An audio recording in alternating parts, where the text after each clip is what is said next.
Kenyir apabila melihat tasik buatan manusia yang besar dengan airnya berwarna kehijauan terdetik di fikiran bagaimana dahulunya di dasar tasik itu adalah merupakan kampung-kampung yang didiami oleh manusia. Persoalan tentang masih ada lagikah jejak peninggalan kampung itu yang kini telah ditenggelami air. Tasik Kenyir merakam detik penting dalam sejarah apabila mula beroperasi sebagai tasik buatan manusia terbesar di Asia Tenggara setelah siap sepenuhnya pada tahun 1985, malah melenyapkan beberapa kisah dan sejarah kehidupan yang pernah tinggal di dasarnya. Empangan Kenyir yang dibina pada 1978 dan mula beroperasi pada 1985 itu adalah empangan hidroelektrik terbesar di Asia Tenggara. Ketika pembinaannya lebih 40 tahun lalu, stesen hidroelektrik itu menjadi simbol kejuruteraan terhebat yang pernah dibangunkan di negara kita. Fungsi empangan Kenyir dalam mengawal aliran sungai dan memberikan aset kepada Terengganu secara keseluruhannya tidak dapat dinafikan lagi, dan binaan ini menjadi kebanggaan kepada warga Terengganu sebagai satu bukti kejayaan bahawa ketamadunan memberikan manfaat kepada manusia keseluruhannya.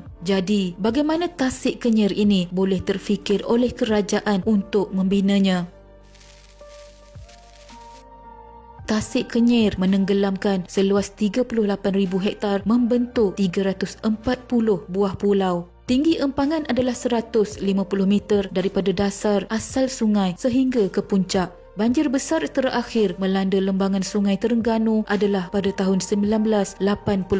Empangan Kenyir berfungsi amat besar dalam mengawal jumlah air di Sungai Terengganu. Sebelum pembinaan empangan berkenaan, banjir menghanyutkan harta benda di lembangan Sungai Terengganu dan hanyut sehingga ke pantai di sekitar muka kuala. Daripada haiwan ternakan sehingga kepada perkakasan rumah, semuanya dihanyutkan dan terdampar di pantai sekitar Kuala Terengganu. Temu ramah dengan penduduk sekitar Ladang Mengabang menceritakan banjir membawa satu aktiviti sampingan bagi mereka pada zaman kanak-kanak mencari perkakasan berharga dan yang dapat digunakan yang terdampar di pantai Batu Buruk. Bukan sahaja barangan, bahkan binatang seperti ayam dan itik juga pernah didapati. Selain itu juga pohon kayu yang hanyut juga membawa damar, iaitu bahan berupa getah keras yang diperoleh daripada beberapa jenis pokok yang digunakan oleh mereka untuk sumber pembakaran. Setelah berakhirnya musim banjir, laut akan membersihkan semula pantai dan pantai kembali kepada keadaan asalnya. Sekiranya empangan Kenyir tidak wujud, kita pasti akan menyaksikan lagi amukan air banjir musim tengkujuh daripada lembah hulu Sungai Terengganu menenggelamkan kawasan Tanah Pamah, dataran Terengganu.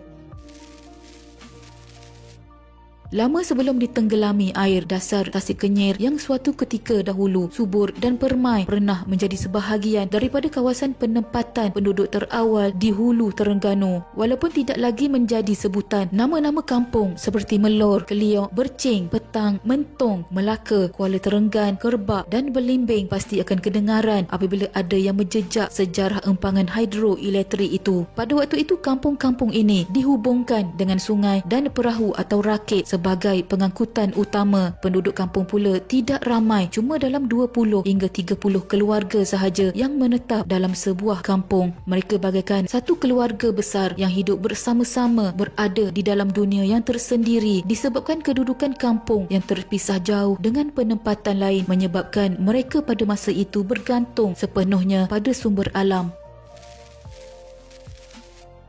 Dalam zaman itu, untuk ke bandar Kuala Berang atau Kuala Terengganu, penduduknya terpaksa menaiki perahu atau mendayung rakit yang mengambil masa 2 hari perjalanan sebelum terpaksa berjalan kaki hampir setengah hari untuk sampai ke Pekan. Kuala Terengganu ketika itu kira-kira 50 km dari kampung terdekat. Perjalanan yang menggunakan rakit buluh atau perahu sangat mencabar kerana penduduk terpaksa mengharungi sungai yang berarus deras dan berbatu. Biasanya satu rakit memuatkan 3 hingga 4 orang. Mereka akan kayuh secara bergilir-gilir. Adakala mereka terpaksa berhenti untuk memikul perahu meniti batuan sehingga melepasi jeram sebelum mengayuhnya kembali ke Pekan. Ketika itu, mereka tidak ada kenderaan lain selain berjalan kaki dan menggunakan perahu atau rakit buluh menyusuri sungai untuk ke kampung lain. Manakala perjalanan dari sebuah kampung ke kampung sebelah memakan masa paling singkat 2 jam dan paling lama sehari suntuk. terbentuk. Bayangkan mereka bertarung nyawa menaiki rakit buluh meredah arus deras untuk kepekan bagi mendapatkan bahan bekalan makanan seperti minyak, garam dan pakaian.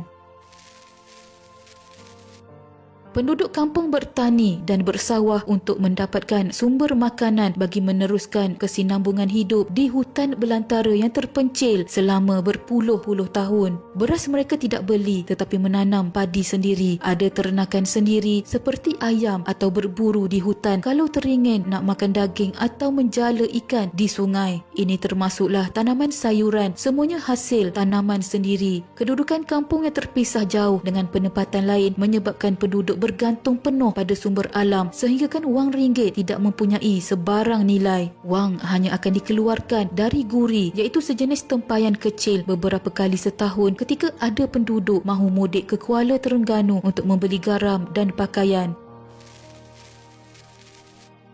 Tempoh perpindahan penduduk dari dasar Tasik ke Nyer itu dilakukan kira-kira 20 tahun sebelum pembinaan empangan stesen hidroelektrik Sultan Mahmud di Kampung Jenagor, Kuala Berang. Kehidupan di tengah belantara yang dilalui oleh penduduk di situ mula mendapat perhatian kerajaan sekitar 1950-an sehingga menyarankan penduduk supaya berpindah. Pada waktu itu, kerajaan menjanjikan pampasan tanah seluas 4 hektar kepada yang berpindah ke Kuala Berang. Perpindahan pertama bermula pada 1950 selepas penduduk merasakan kehidupan di dalam hutan itu diselubungi kemiskinan. Ada lebih kurang 80 keluarga yang terlibat dalam perpindahan peringkat pertama. Mereka pindah secara berperingkat kerana ada yang tidak mahu berpindah sebab sayangkan tanah kebun dan sawah yang luas. Pada masa sekarang, bekas kampung yang bertukar menjadi Tasik itu masih boleh dilihat berpandukan beberapa batang sungai yang masih mengekalkan nama asalnya. Di tengah-tengah tadahan air seluas 370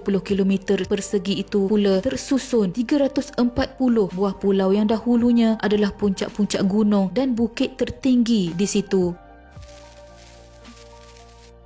Perpindahan mereka untuk memberi laluan bagi pembinaan Tasik Kenyir menyaksikan rumah kayu mereka di dalam kampung, tanah kebun yang mempunyai pokok buah-buahan dan sayuran serta kawasan sawah yang luas terpaksa ditinggalkan. Kini semua itu telah ditenggelami air dan berada di dasar tasik. Hanya kenangan dan memori yang tinggal bagi penduduk yang terlibat dalam projek empangan ini yang memberi